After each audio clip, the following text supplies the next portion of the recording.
Eu vou te perguntar, Eduardo, deixa eu te perguntar aqui uma coisa. Tem o fenômeno do bolsonavírus, né? Isso. É outra coisa que está atacando a economia aqui no Brasil de uma forma... Só a Argentina ontem teve um dia pior do que o Brasil. Deixa eu te perguntar uma coisa, olha... É uma cascata velha que vem sendo repetida já desde o governo Temer. A cada jogo, digamos assim, dos neoliberais brasileiros, a aplicação de uma mesma lógica. Quer dizer, é a lógica de que as reformas estruturais que, enfim, já aconteceram aí num ritmo alucinante durante Temer e no primeiro ano do Bolsonaro, iriam redimir a economia brasileira. Então já se falou isso na emenda, na PEC do teto de gastos, já se falou isso na pejotização da economia, na desarticulação da CLT, depois na reforma da Previdência e agora de novo essa cascata que não levou o Brasil para lugar nenhum com essa ortodoxia do ministro Paulo Guedes. É cascata mesmo ou reforma tem algum poder de mitigar essa situação de crise no Brasil?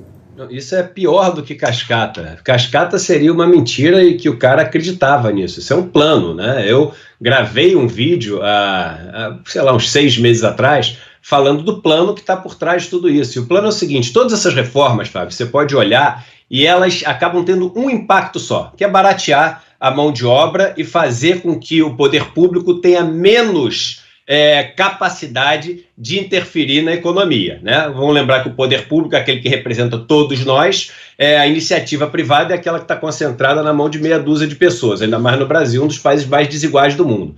Então, qual é o plano do governo? O plano do governo é o seguinte: primeiro, vamos estancar completamente a capacidade do Estado de investir pelos próximos 20 anos e faz a emenda do teto dos gastos, né? Que é uma coisa absolutamente esdrúxula, sem igual em nenhum lugar do mundo, que impede que o país possa adotar, por exemplo, medidas anticíclicas numa crise como essa que a gente está vivendo. Quando você faz isso, o poder vai todo para a iniciativa privada. Aí a iniciativa privada começa a colocar o país de joelhos, como refém, e começa a fazer as ameaças, que nem uma pessoa que sequestra alguém ou pega um banco e bota um monte de refém dentro do banco e começa a falar assim: olha, se você não fizer isso, eu vou matar um refém. Aí o que ele faz? Ele chega e fala assim: se não passar a reforma trabalhista, nenhum empresário vai investir, e aí o Brasil vai quebrar.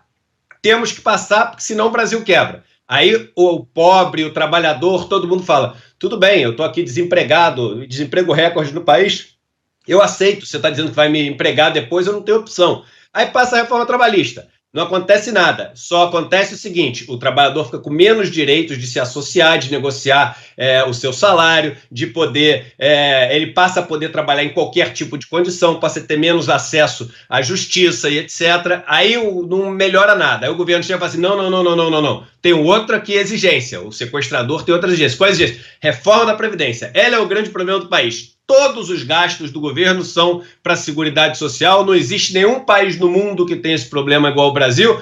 Temos que fazer a reforma da Previdência. Aí faz. O que a reforma da Previdência faz? Baixa o custo da mão de obra. Por quê? Ninguém vai conseguir mais se aposentar, principalmente o pobre, ele tem que trabalhar até o final da vida. Mais gente tendo que trabalhar procurando emprego, mais oferta, você tem um preço menor. Lei da oferta e da demanda, qualquer pessoa entende isso mesmo que nunca tenha feito economia. Aí passa a reforma da Previdência. Muda alguma coisa? Não muda nada. Aí você vem com uma reforma administrativa. O problema do Brasil é que quase 90% dos gastos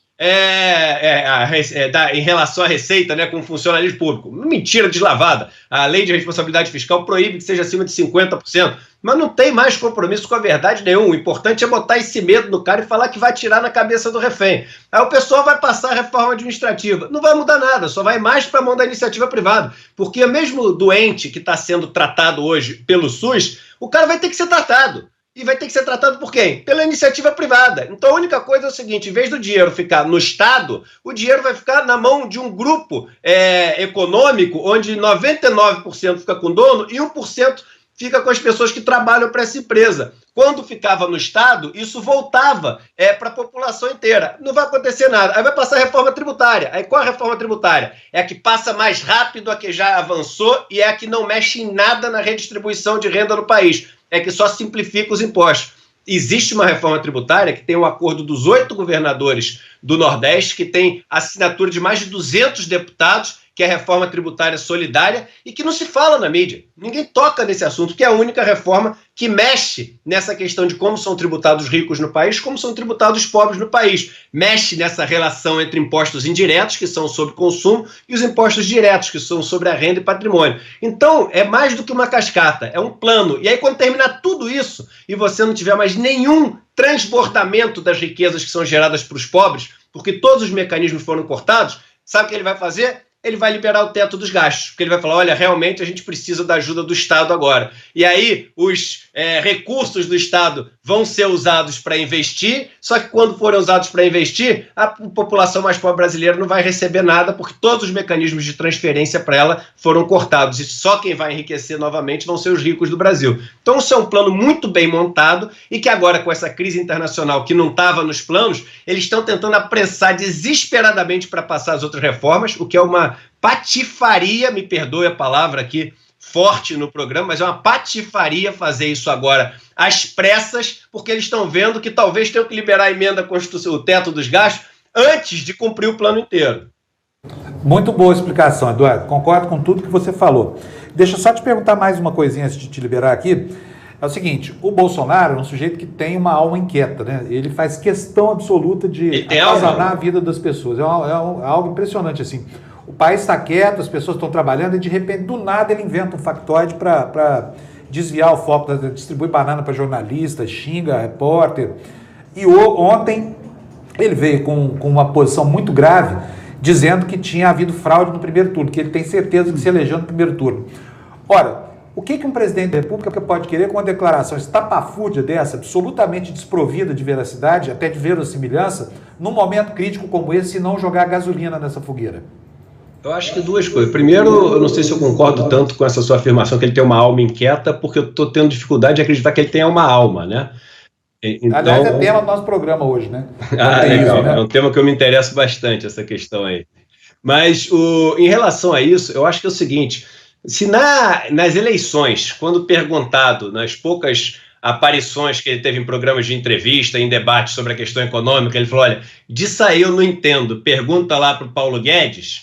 Imagina no meio desse caos que está acontecendo. Ele não sabe nem por onde começa, ele não sabe o que é bolsa de valores, ele não sabe o que é uma ação, ele não sabe o que é um contrato a termo, ele não sabe nada. A curva de juros americano, o que é curva? Curva para ele é aquela do carro, que faz a curva no carro. Ele não tem a menor ideia. Então, nessa de não ter a menor ideia, eu acho que tem duas coisas. Uma estratégia diversionista, né?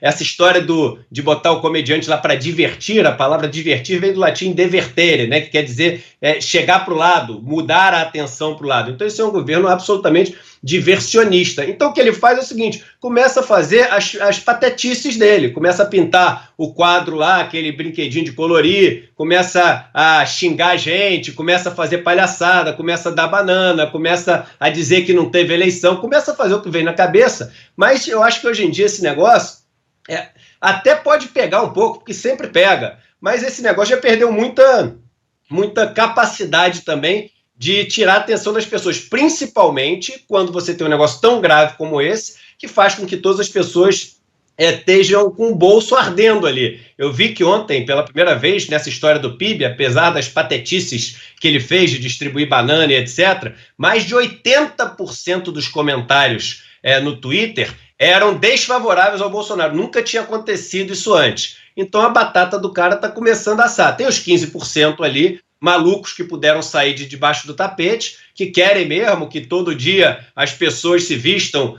de guerreiro, botem um vestimento dos cruzados e saiam vestidos aí para matar comunista. É impressionante o número, né? Que a gente achava que era menos do que tem realmente, mas tem esse número que vai continuar apoiando ele. Mas eu acho que o pessoal que fazia diferença na balança está começando a entender que vai doer tanto para eles que, talvez valha a pena eles voltarem atrás naquilo que eles falaram nos grupos de família, nos grupos de WhatsApp, e dar um abraço para fazer as pazes com quem estava falando a coisa certa.